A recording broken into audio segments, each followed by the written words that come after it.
네, 자 우리 이어서 한번 볼게요. 아까 잠깐 말씀드린 것처럼 그 혼합 경제 체제가 이제 일반적이라고 그랬죠. 그래서 민간의 시장하고 정부의 역할이 이제 혼합되는 경우가 많습니다. 그래서 과거에 비해서 저기 나와 있는 것처럼 정부의 역할이 점차 커지고 있습니다. 그래서 이게 큰 정부로 이렇게 이행합니다. 근데 정부가 이제 큰 정부다 작은 정부다 이렇게 하면은 이 뭘로 크다 작다를 평가할지 좀 그거를 한번 보려고 합니다. 자, 먼저 첫 번째, 아주 차원이 낮긴 하지만 공무원 수를 기준으로 판단할 수가 있겠죠. 공무원 수를 많이 뽑게 되면 야, 이거 큰 정부가 된다. 공무원 수를 줄이게 되면 작은 정부. 그렇게 볼 수 있는데 요 큰 정부의 판단 기준이라 할까요? 네, 이 공무원 수 요걸로도 할 수 있는데 공무원 수는 축소됐는데 거기 나와 있는 것처럼 정부가 예산을 많이 쓰는 거야. 정부 예산 이게 전체 GDP에서 차지하는 비중이 이제 얼마나 큰가? 이렇게요. 뭐 지출 측면에서 GDP를 나타내면 CIG 뭐 순수출 이렇게 나타낼 수 있겠죠. 자, 그래서 거시경제에서 소비, 투자, 정부 지출, 그 다음에 순수출 여기에서 정부 지출이 차지하는 비중이 크면 뭐 정부가 점차 커진다 이렇게 볼 수 있겠어요. 자, 그런데 사실 거기 밑에 나와 있듯이 아니 공무원 수는 작고 정부가 쓰는 예산은 별로 없지만 이제 또 많은 권한을 갖고 있습니다. 정부가 이제 규제를 이게 남발하게 되는 경우가 많죠. 그럼 이제 정부의 역할 권한이 커지는 거야. 그러니까 사실 우리가 봤을 때 여러 가지 우리의 삶의 목표가 있어. 어떤 직업도 그런데 돈을 많이 버는 게 목표냐? 아니면 돈은 적게 벌지만 뭐 국가와 국민을 위해서 일을 하면서 또 이제 여러 가지 규제를 하면서 이제 또 공무원들 중에서 뭐 이렇게 또 이렇게 막 갑질하는 공무원들도 꽤 있을 수가 있겠죠. 그러다 보니까 뭐 그런 규제를 통해 가지고 뭔가 민간의 관여를 많이 하게 되는 그런 경우 또 큰 정부라고 할 수가 있겠죠. 그래서 판단 기준이 이렇게 나와 있고요. 물론 이 세 가지를 골고루 봐야 돼. 그래서 이제 한때는 거기 밑에 민영화 이게 정부본을 축소하는 거잖아. 그래서 규제를 철폐하는 게 민영화의 대명사다. 뭐 그런 식으로도 네, 얘기가 된 적이 있습니다. 아무튼 세 가지 측면을 다 보시면 될 것 같고요. 자, 그 다음에 이제 정부의 미래 이렇게 나와 있습니다. 자, 우선 우리가 보는 게 재정학이 뭐 하는 거야? 그 다음에 재정학에서 가장 주인공이 되는 경제 주체는 정부인데 정부 너는 뭐냐 정체가? 뭐 그걸 봤어요. 어떤 역할을 하는가 이런 것도 봤고요. 근데 이 정부의 그 다음에 이제 미래는 어떻게 되는가 요걸 한번 볼게요. 어떻게 될지는 알 수 없지. 근데 이제 보통 교과서에서는 뭐라고 얘기하냐면 이것도 이제 바뀌어야 될 수도 있겠지만 거기 보시면 암울해요. 꿀꿀해요. 꿀꿀. 그래서 슬픈 상황입니다. 이렇게. 왜 그런데?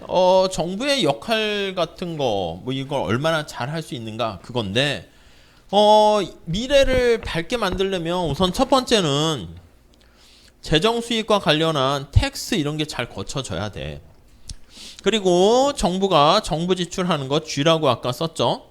네, 이렇게 봐야 돼. 우리 개인도 마찬가지잖아. 사실 뭐 돈이 다는 아니지만 기본적으로 아니 내가 돈벌이가 이제 별로 녹록지 않아. 그렇게 되면은 좀 이게 위축된다고 어쩔 수 없다고. 그리고 자꾸 쓸 데가 많아지면 또 이제 막 골치 아프게 되는 거지. 그러니까 사실 뭐 우리나라의 뭐 저출산, 뭐 고령화, 저출산 심각해진다 하는데 아니 뭐 결혼을 하고 집을 사고 자녀를 키우고 이게 만만치가 않거든. 그러다 보니까 사실은 여기 나와 있는 것처럼 결혼도 안 하고 자녀도 안 낳고 그렇게 될 수가 있겠죠. 이거 우리 녹화하고 있는 거예요? 그런가? 하고 있네. 네, 좋아요. 자, 그래서 요걸 한번 봅니다. 근데 이게 지금 상황은 어떻게 됩니까 하면 좀 약간 교과서들이 좀 옛날 스타일이어서 거기 첫 번째 보면 요즘부터 이제 패러다임이 바뀌고 있어요. 세계화는커녕 이제 다시 다 장벽을 이렇게 닫는 그런 상황이 되긴 하는데, 그래도 이제 전반적으로 이제 세계화, 뭐 이게 뭐 조만간 지금의 뭐 여러 가지 갈등이 금방 해결될 수도 있긴 할 수 있겠고, 인터넷이라는 건 이제 대표적으로 인터넷이라는 거지, 뭐 AI 등등등 이렇게 다 볼 수가 있겠습니다. 이런 것들이 그냥 지금 현재 도래된 새로운 변화인데, 얘네들이 전부 다 정부의 조세 수입을 좀 떨어뜨리는 결과를 초래한다 보시면 되겠습니다. 자, 그래서 세계화가 된다. 우리가 생각할 때 세금 때릴 때, 야, 그거 재벌한테 그 법인세 올려서 막 하면 되잖아, 이렇게 하는데 그렇게 또 쉽진 않습니다.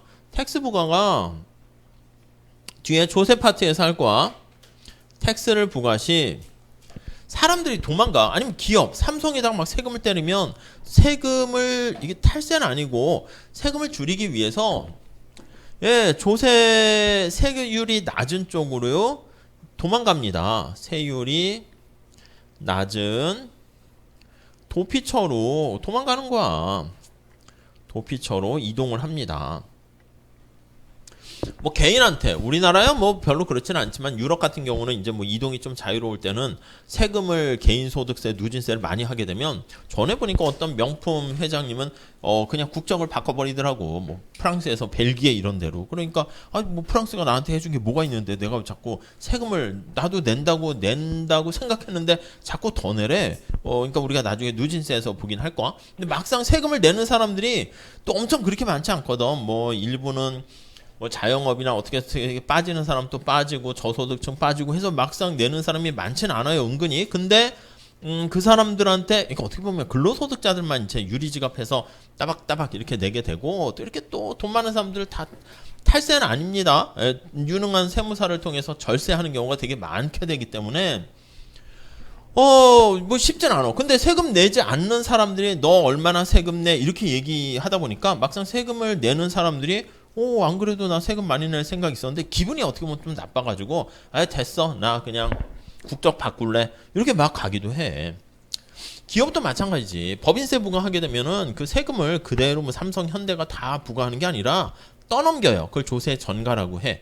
그래서 소비자한테 가격 인상으로 떠넘기기도 하고, 아니면 생산 요소 공급자인 뭐 근로자나 뭐 이런 데 떠넘기기도 하고, 정 안 되면 공장을 이전해 버립니다. 그러니까 이게 또 막상 그렇게 쉬운 건 아니야. 효과가 진짜 있냐라고 봤을 때 이거 없을 수도 있는 거죠. 그러니까 제일 도망가지 못하는 게 뭐가 있어요? 땅이나 건물에 과세하는 거야. 이게 땅 들고 갈 수는 없잖아. 그러니까 이제 어떤 헨리 조지라는 학자는 야 토지에 과세해라. 그럼 가장 그게 효율적이다. 그렇게도 얘기합니다. 자, 그래서 거기 보시면 세계화, 거기 보시면 첫 번째 줄에 노동과 자본의 이동성이 급격히 증가하게 돼서 다들 세율 낮은 혜택을 줍니다. 삼성 공장 여기다 지으세요. 법인세 깎아줄게요. 뭐 이렇게 해서 유혹을 한단 말이지. 부자들의 이민을 막고자 소득세율 인하 경쟁 이런 것들 많이 합니다. 우리가 사실 보면 어디 캐나다나 미국으로 이민 갈 때 아무나 막 다 갈 수 있나요? 그건 아니지. 우리나라에서도 이민을 받아들일 때 아무나 오세요. 뭐 난민들 다 그런 게 아니지. 이 사람이 이민을 왔을 때 이상한 사람들 당연히 오면 안 되는 거지. 범죄자 오면 안 되니까 거르고, 이 사람이 진짜 우리나라에 왔을 때 우리나라에 어떤 이로운 긍정적인 기여를 할 수 있을까? 그런 걸 심사를 한단 말이야. 그러니까 당연히 쉬운 건 아니겠죠. 그래서 공장과 이런 것도 이전을 하게 되는 뭐 그런 것들 때문에 쉽지가 않게 되고요.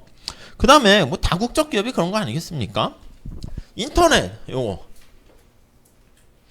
해외에서 중간 도매상을 뭐 이렇게 소매상이나 이걸 거치게 되면 부가가치세 같은 거 해가지고 이렇게 세금을 냈나 안 냈나 이거 체크를 할 수가 있는데, 해외에서 막 직구하는 거야. 그리고 수입 같은 거도 관세 이렇게 부과하는데 그런 걸 다 뛰어넘게 됩니다. 그래서 거기 보시면 인터넷을 통한 상거래가 과세 대상으로 여러 측면에서 이 과세를 하기가 쉽지가 않습니다.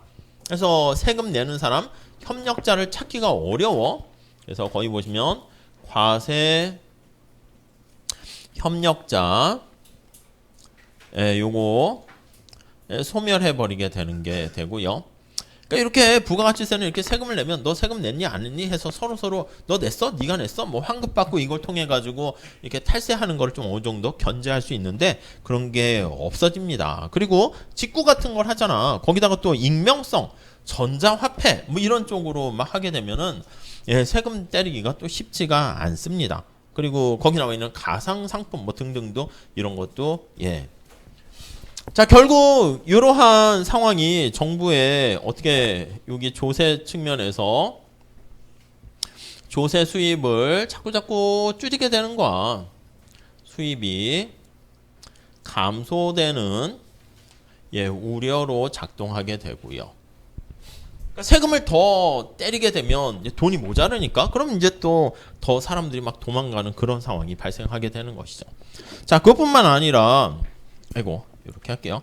그것뿐만 아니라 이렇게 정부 지출 이거 돈 쓸 때도 점점점 많아지게 되는 겁니다. 자, 그래서요 이렇게 할게요. 정부 지출 규모도 자꾸 지출할 영역이 증가합니다. 이렇게요. 어떻게 뭐가 있을까요? 우선 복지 관련된 비중이 지출액이 증가해요. 지출액이 증가. 이렇게. 뭐 고령화 이런 거 있잖아. 야, 여러분들은 이제 한 150살까지 살지 모르겠어요. 의료 시설이 기술이 발달해 가지고. 근데 150살까지 살 때 우리가 생각할 때 야, 돈이 많고 건강하고 운동할 수도 있고 이러면은 괜찮지. 실버삼도 괜찮은데 보통은 어떻게 됩니까? 아프고 병실에 누워 있고 이래가지고 150살까지 100살 됐는데 50년은 병실에 누워서 살아. 이게 과연 행복한 삶인가? 이게 산다고 할 수 있나? 막 그런 생각이 들 수도 있게 되는 것이죠. 그러니까 사실 뭐 어떻게 보면은 애매해. 그래서 어떤 분은 얘기하더라고. 운동하세요? 저도 안 하고 있는데 이제 하려고 이제 한 5월 달쯤 되면 뭐 뛰지는 못하겠고 이거 여기 좀 걸어왔더니 힘들어가지고요 헉헉거려서 이 내가 뭐 심장이 이상한가? 뭐 공황장애 있나? 뭐 아무튼 막 갑자기 막 그런 생각이 막 들더라고요. 벌써 따스해지니까 이거 옷도 갈아입어야 되나? 뭐 등등 막 그런 생각도 막 드는데. 그러면 이제 걷기나 해볼까 생각해요. 이게 걷기도 조금 해보니까 그냥 할만하더라고요. 요즘 뭐 스마트폰에다 음악 들으면서 걸으면 얼마나 걸었니? 저는 이제 뭐 삼성 글 쓰다 보니까 삼성 헬스에 보면 친구들 나오더라고. 친구들이 얼마나 걸었니? 괜히 그것도 경쟁의식 생겨가지고 한 5월 달에는 제가 사는 쪽 동네 근처를 도는데 한 12km? 이렇게 해도 걸어볼만 하더라고. 이렇게 뭐 저쪽 대공원 쪽 있는 쪽을 막 빙글빙글 돌면은 그 정도 하는 건 되긴 하더라고. 그러니까 그렇게 걷게 되니까 성대에서 뭐 강남까지도 한번 걸어가 볼까? 막 이런 생각도 생기고 얼마 안 되더라고. 차 타고 가보니까 뭐야? 뭐 한 10km 좀 넘네? 그럼 막 이런 생각이 들긴 하는데 아니 어떤 분은 진짜 어떤 교수님은 운동을 그렇게 중시 여겨가지고 학과 회의를 이렇게 막 하는데 그분은 저쪽 어디 이대 쪽 교수님이었던 것 같은데 교수님들이 학과 회의를 하는데 아이고 저는 급한 일이 있어서 먼저 갑니다. 그래 가더래. 그래가지고 예 급한 일이 있으신가 보다 했더니 회의 끝나고 이렇게 가다 보니까 거기 이대 옆에 이렇게 밑에 헬스 그 보이는 데 있잖아. 갔더니 저기서 운동하고 있더라. 그래서 교수님 바쁘시다면서요. 예 이거 바쁜 중요한 저의 약속입니다. 이 운동하는 것보다 더 중요한 게 없는 거야. 어떻게 보면 맞을 수도 있어요. 그래서 우리가 운동하는 시간이 그거라면 그 무서운 얘기인데 나중에 나이 들어서 침대에 병실에 누워있는 시간을 뺏쓰는 거래. 그러니까 운동 안 하잖아. 그러면 그 시간만큼 침대에 고스란히 누워있게 된대요. 무섭죠? 그러니까 빨리 여러분도 운동하세요. 아무튼 내가 어렵지. 다 머릿속으로는 알고 있는데 행동이 됩니까? 그게 됐으면 뭐 다 실패하는 사람 없게요. 그러니까 이게 몸과 머리가 이제 따로 노는 어떻게 보면 경작이 얘기하는 합리적인 인간은 아닌 걸 수도 있어요. 아무튼 복지 관련해서 지출액이 자꾸 증가하고요. 그다음 우리 환경오염 재난을 복구하는 비용 이것도 엄청 크지 않겠습니까? 이거 복구 비용 이런 것들도 지진이라든가 이렇게 돼서 만약 건물이 무너지고 하면은 이거 다시 막 이렇게 세우고 해야 되는데 이게 만만치 않은 거죠. 그러니까 돈 쓸 때는 되게 많은데 들어오는 거는 별로 없고 이 정부의 재정이 좀 이렇게 갑갑하게 되니까 여기서 미래가 암담하다 이렇게 볼 수 있겠습니다. 뭐 그 정도 정리하시면 되겠습니다.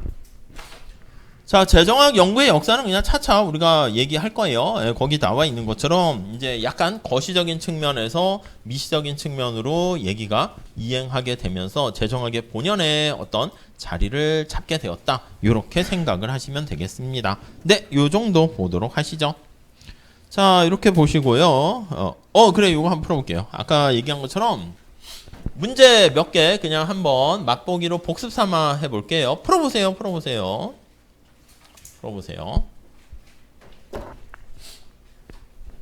뭐 밑에 해설도 있고 그러니까 그냥 눈으로 보시면 되겠어요. 자, 재정의 기능을 자원 배분, 소득 분배, 거시경제 안정화 이렇게 나와 있는데 자원 배분 기능이 뭐라고요? 좀 어떻게 크게 할 수 없나? 없겠나? 있을까요? 되네. 좋은데요? 최첨단 컴퓨터군요. 네. 이 최저임금제, 뭐 공공근로사업 이게 다 아시는 걸 거야. 차차 다 아시게 될 건데 거기 나와 있는 것처럼 국방과 관련된 게 이제 공공재 관련돼 가지고요. 이게 이제 희소한 자원 시장에서 공급 안 돼서 발생하는 효율성이다 이렇게 보시면 되겠고, 뭐 고용보험이나 뭐 소득세율 인상 뭐 등등 이런 것들은 다 소득 분배 기능에 가깝다 이렇게 보시면 될 것 같습니다. 네, 그냥 뭐 가볍게 이렇게 보시고 이거 안 넘어가네. 좋아요. 네, 요것도 우리 3대 기능 중에서 배분 엘로케이션이잖아요. 짠, 이걸 더 크게 할까? 최대 크기네. 자, 엘로케이션이 이제 효율성과 관련된 얘기라고 생각을 하시면 되겠습니다. 기초생활보장은 약간 공평성과 관련된 얘기고요. 오염 배출권 이게 이제 외부성과 관련된 환경 문제 뭐 이런 거예요. 그리고 공공제도 효율성과 관련된 얘기고, 독과점에 의한 거, 요것도 효율성과 관련된 얘기고요. 환경세도 마찬가지고, 여기서 뭐 기초생활 보장 이렇게 보시면 되겠어요. 자, 다시 우리 이제 복습해 볼게요. 자, 우리가 시장이 잘 작동되면 사실은 정부가 개입할 필요가 없어요. 네, 우리가 챕터 2장에서 할 건데 시장이 제 기능을 잘 못하는 상황이 발생합니다. 그러한 상황을 시장 실패 상황이다 이렇게 얘기를 할 거예요. 네, 시장이 삐그덕거려서 제 기능을 못하는 겁니다. 그래서 우리가 여기에 나와 있는 것처럼 시장의 구조 상황이 독점적인 상황이 될 수도 있고, 밑에다 쓸까요? 그래서 이렇게 시장 상황이 이게 불안정 경쟁, 독점. 독점이 왜 나빠요? 독점이라는 것은 모노폴리 해서 기업이 하나 있는 거잖아. 왜 나빠요? 나쁜 건 없어. 이거는 그냥 가치 중립적인 개념이야. 그냥 시장에 기업이 하나 있다 이것뿐이야. 근데 왜 나쁘냐 이렇게 얘기하게 되면은, 아니 경쟁자가 없으니까 나태해질 우려가 많다니까. 이 운영하는 사람이 또 다 사람 아니겠습니까? 게을러진다는 거야. 그러니까 자기가 가지고 있는 능력을요 최선을 다해서 발휘해야 되는데 뭐 그렇게 하지 않게 될 가능성이 있다는 것이죠. 이게 비효율적이고요. 그리고 이제 공공재, 우리가 지금 얘기한 것처럼 이 공공재는요 뒤에 한 챕터로 우리가 다시 볼 건데, 이게 이제 공공이 뭡니까? 라고 하면은요 느낌을 퍼블릭을 번역한 건데, 이것도 우리가 이제 재정학을 위해서 공공경제학 이렇게도 얘기합니다. 이게 무슨 뜻이냐면 공동으로 소비한다 이 뜻이야. 공동으로 소비하는 재화고요. 이 개념을 정부가 생산 공급하는 게 많이 있는데 그게 이제 시장에서 공급이 안 돼서 그런 건데, 주로 이제 비경합성과 비배제성을 특성으로 갖고 있는 재화를 공공재 이렇게 얘기할 거예요. 배제 불가능성 이렇게도 풀어서 쓰고요. 이렇게. 자, 그래서 요게 민간에서 제대로 이런 특성 때문에 아무도 공급을 안 하는 거야. 필요함에도 불구하고 국방 서비스 뭐 이런 것들. 자, 그리고요 지금 살펴본 것처럼 외부성 이렇게요. 이 외부라는 것도 마찬가지인데요. 이것도 중요해서 다 한 챕터로 할 거야. 환경오염 같은 건데 이 외부가 뭐의 외부입니까 하면 시장 테두리 바뀌다 이렇게 보시면 돼요. 아니 시장 테두리 안에서는요 뭔가 혜택을 주거나 피해를 주거나 혜택을 주게 되면 대가를 주고받아야 되는데, 시장 밖에 제3자의 영향을 미쳤기 때문에 그래서 혜택을 주는 것도 뭐 이렇게 대가를 주고받지 않아서 그래서 시장 안에서 해결하지 못한다. 이렇게 보시면 되겠습니다. 그리고 이제 우리가 이제 여러 가지 어떤 미래에 대한 불확실성 때문에 문제 아니겠습니까? 미래를 알고 있다는 것도 미래에서 오신 분이 있어요. 그것도 사실 뭐 어떻게 보면 편안할 수는 있긴 한데 또 알고 있어도 재미는 없을 거야. 근데 이 불확실성 때문에 늘 고민을 하게 돼. 이게 정보가 없어서 그렇죠. 미래에 대한 뭐 불안전 정보 같은 말이야. 어떻게 보면 다 알고 있어. 막 점쟁이 찾아갔더니 내 미래를 다 알려줘. 그러면 좀 안심된다. 이럴 수도 있겠지만 사실 뭐 그게 그냥 편안하려고 이제 상담 차원에서 가는 거라고도 볼 수 있겠죠. 아무튼 여기서 발생하는 문제들 특히 정보가 있냐 없냐 그거보다 이게 정보를 가진 사람과 없는 사람 이게 중요한 거죠. 뭐 챗 GPT 같은 것도 그거 뭐 잘 물어보면 다 알려주네 그럴 수 있지만 어떻게 질문을 잘 하면서 활용하는가 이것도 사실은 옛날에 구글링을 누가 잘하나 그거랑 비슷해요. 그래서 정보가 비대칭적으로 분포되어 있는 상태에서 발생하는 문제, 에이시메트릭 인포메이션 상황에서 발생하는 문제 이게 역선택과 도덕적 해이 이렇게 얘기할 거야. 이거 다음 챕터에서 조금 얘기할 겁니다. 그래서 역선택과 도덕적 해이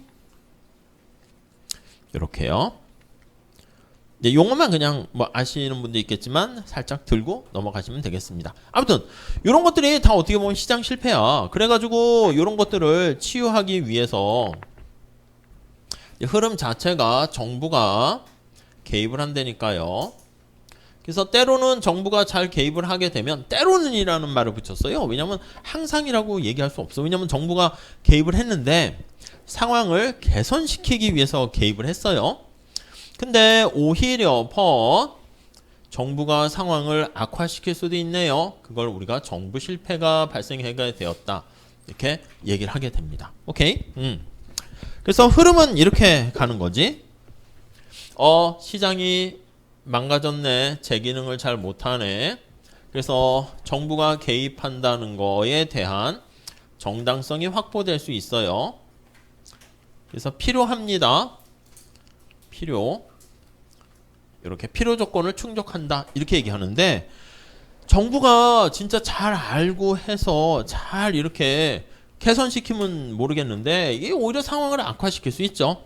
우리가 많이 본 것처럼 부동산 시장에 정부가 잘못 개입하면 더 악화시키고 환자가 이렇게 생겼는데 의사도 아닌데 그냥 자기가 하다가 오히려 상황을 더 악화시킬 수도 있어요. 그래서 이거는 정부 개입에 대해서 우리가 충분한가? 그거는 아니다. 이렇게 얘기를 합니다. 뭐 이렇게 흐름으로 보통 보게 되는 것이죠. 자, 그런데 아까 말씀드린 거랑 같이 보면 정부가 개입을 하려고 해. 요걸 치유하려고 합니다. 개입을 해서. 돈이 필요하잖아. 그래서 아까 얘기한 것처럼 어떻게 텍스를 통해서 자금을 조달할 것인가. 본드를 통해 가지고 재원을 조달할 것인가. 근데 이 본드는요. 국공채라는 것은 정부가 뭐 3년짜리 10년짜리 뭐 이렇게 뭐 있으면 돈을 빌리는 거야. 차용증이야. 내가 나중에 갚을게요. 이거야. 빌려. 이렇게. 나중에 이자까지 원금까지 이자랑 같이 해서 갚아야 되는 것이기 때문에 사람들이 봤을 때 똑똑한 사람들이라고 하면은 정부가 국채를 발행해서 가끔 그러잖아. 정부가 뭐 이것저것 뭘 하겠습니다. 해주겠습니다. 하게 되면은 늘 경제학자들이 아니 돈이 있어요? 재원 조달은 어떻게 가능해요? 하면 있습니다. 국채를 발행해서 이렇게 얘기하는데 이거 다 빌리는 거야. 나중에 뭐 돈이 있겠어? 그래서 나중에 미래에 텍스다. 이렇게 볼 수가 있겠습니다. 그래서 정부가 여기다가 이렇게 정부 지출 해가지고 돈을 쓰게 되는 것이죠. 정부 지출. 네, 그래서 어떻게 쓰는 게 바람직할 것인가 이런 것들 보게 될 거예요. 근데 정부가 돈을 팡팡팡 써가지고 안 그래도 재원이 부족한 마당에 그렇게 쓰면 안 되지. 그래서 우리가 할 때는 이제 미시적으로 접근해요. 그래서 BC 분석 같은 거를 통해 가지고 민간에 이것도 우리 하나의 챕터로 할 겁니다. 정부가 어떤 사업을 벌였어? 분석을 통한 이렇게 할까요? 사업 타당성 이렇게 쓸까요? 아니 이 사업을 해야 돼. 박물관 지어야 돼. 아니 고속도로 공항을 하나 더 건설해야 돼. 근데 이용객이 별로 없는데 그냥 생색내기로 해서 전시행정으로 만약에 폼생폼사해서 뭐 지자체장이 보통 하는 경우가 많거든. 그러면 사업 타당성이 떨어지니까 옛날엔 너무 그래서 요즘은 공공투자 사업 같은 경우는 KDI에 심사를 받게 되어 있어요. 타당성 조사 같은 거 해야 되는 것이죠. 더 나가서 여기 나와 있는 것처럼 이 불확실성 때문에 미래가 불안한 거 아니겠습니까? 노후에 대해서 대비가 잘 안 돼 있을 수 있고요. 빈곤에 대해서 또 이게 대비를 알아서 해야 되는데 이거 뭐 대비할 여력이 없어서 못 하는 거지 뭐 어떻게 보면. 내가 실업 상태에 빠질 수 있잖아.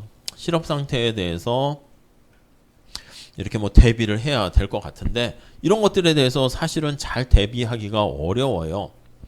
그럼 뭐 어떻게 정부가 지원을 해가지고 뭐 그거를 다시 한번 일어설 수 있게끔 뭐 지원을 해주는 방법 뭐 이런 것까지 우리가 다 얘기할 겁니다. 그리고 열심히 했는데 소득이 여기 보시면 이거는 그냥 일반적인 효율성 측면에서 얘기했는데 아까 말씀드린 것처럼 이렇게 소득에 대한 불평등, 불공평한 소득 분배, 불균형이라 할까요? 소득의 불균형, 소득 분배 이렇게 아니면 아까 얘기한 것처럼 갑자기 외부적인 막 충격이 발생하는 거야. 그래서 경기 변동 이런 상황이 발생하게 되면 호황과 불황이 막 발생하게 되면 이것도 별로 좋은 게 아니지. 그리고 우리나라도 자꾸 저출산 고령화에다가 등등등 해서 경제 성장의 잠재력이 자꾸 이렇게 줄어들고 있다 이렇게 얘기하는데 성장에 대한 잠재력도 좀 정부가 키워야 되지 않겠습니까? 이거 어떻게 보면 다 돈이야 돈 어떻게 보면. 그래서 안타깝지만 뭐 그렇기도 합니다. 예전에 학교 같은 경우도 보면 뭐 그냥 많은 사람들이 사실 뭐 그렇긴 해. 재벌이나 기업이 학교를 뭐 이렇게 해서 뭐 운영을 하고 하는 거에 대해서 막 반대하고 막 그렇게 하기도 했었는데 이렇게 지나가고 보면은 훌륭한 교수 모시고 오거나 뭐 등등 시설 투자 같은 거 하거나 그럼 또 돈도 많이 필요하다 보니까 그러니까 성대 같은 경우도 삼성 뭐 이렇게 해가지고 되긴 했는데 제가 이제 다닐 때 이제 늘상 그랬거든. 뭐 이렇게 재단이 없었어. 재단이 있다가 복명재단인가 혹시 들어보셨는지 모르겠지만 잘 모르겠어요. 그게 옛날에는 이렇게 난방 뗄 때 이렇게 석탄, 조개탄 뭐 이런 걸로 했었거든요. 그래서 막 그런 거 하다 보니까 이제 뭐 돈을 많이 이렇게 재단이 뭐 그렇지는 않았죠. 그래서 옛날에는 이제 그 이전에 이제 뭐 삼성이었다고 하더라고요. 삼성이었는데 삼성이 지금 우리가 이제 율전 되게 좋아졌는데 야 거기 땅도 넓고 야 하니까 이거 땅 다 팔아가지고 그리 가자 하니까 이제 그 당시에만 해도 이제 서울에서 멀어지면은 학교 레벨이 이렇게 떨어지니까 막 극구 반대해가지고 뭐 해서 오히려 재단을 쫓아냈지. 그래가지고 뭐 그러한 뭐 이렇게 마음의 빚이 있어가지고 또 등등등 되기도 했는데 제 지도 교수님이 이렇게 학교에서 처장을 많이 하셨어요. 제일 중요한 처장. 그래가지고 뭐 이런 거 저런 거 해서 삼성 들어와서 뭐 하고 이런 것도 많이 하시긴 했었는데 뭐 기획처장이라 해야 되나 뭐 등등. 근데 이제 처음에 그거 왔을 때도 뭐 그랬는데 뭐 IMF 때나 이럴 때도 뭐 얘기 들어보면 꾸준하게 이렇게 투자를 했대. 사실은 뭐 회사 내에서도 반대가 심하지 않았겠습니까? 거기 뭐 성대 출신만 있나? 다 연고대, 서울대 많을 텐데 뭐 왜 삼성이 왜 물론 이제 의대랑 이렇게 다 또 걔네들이 뭐 손해 보진 않겠죠. 그렇게 했을지라도 뭐 꾸준히 지원을 해줘가지고 뭐 이렇게 좀 다 뭐 하긴 했는데 그래서 요즘도 보면은 외국도 그렇죠. 외국도 기부금이라든가 등등등 이런 돈이 많은 데가 유명한 그러니까 왜냐면 이공계 같은 경우에는 시설 같은 것도 있어야 되잖아. 그 과학 기계나 시설, 의료기기 같은 거 없으면 뭘 실험을 하겠어. 그러다 보니까 어떻게 보면 이제 또 돈과 관련된 씁쓸하긴 하지만 그럴 수밖에 없는 거죠. 그러니까 이 성장 잠재력도 여러 가지 우리나라는 뭐 지하자원 같은 게 없으니까 인적 자본이 되게 중요한 건데 이 고령화 저출산 되면은 이 앞으로 미래가 좀 만만치 않게 되는 것이죠. 아무튼 나중에 국민연금이나 그런 것도 얘기할 거야. 노후 대비 잘 해야 되고 등등등 경기 변동, 성장 잠재력 다 이제 돈이 필요해. 근데 아까 얘기한 것처럼 정부가 지금 돈 쓸 때는 자꾸 늘어나는데 돈을 재원을 조달할 만한 예, 그러한 뾰족한 수는 별로 많지는 않습니다. 그래가지고 뭐 어렵다 이렇게 보시면 되겠죠. 자, 이거 한번 볼까요? 복습이야, 복습 그냥. 자, 기계론적 견해. 아까 정부를 바라보는 견해가 유기체적 견해가 있고 기계론적 견해가 있다. 이렇게 얘기했습니다. 자, 기계론적 견해는 이게 우리가 뭐 엔진이 정부의 어떤 심장이라 할지라도 우리는 볼트, 너트, 타이어 이런 역할이지만 그것도 중요한 거야. 유기체 견해는 정부가 중요하지만 그래서 기계론적 견해에 대한 설명과 관련해서는 2번이겠죠. 정부는 개인의 목적을 달성하는 게 주 목적이다 하고 1번은 유기체 견해 뭐 이런 거 되겠습니다. 뭐 그 정도 보시죠.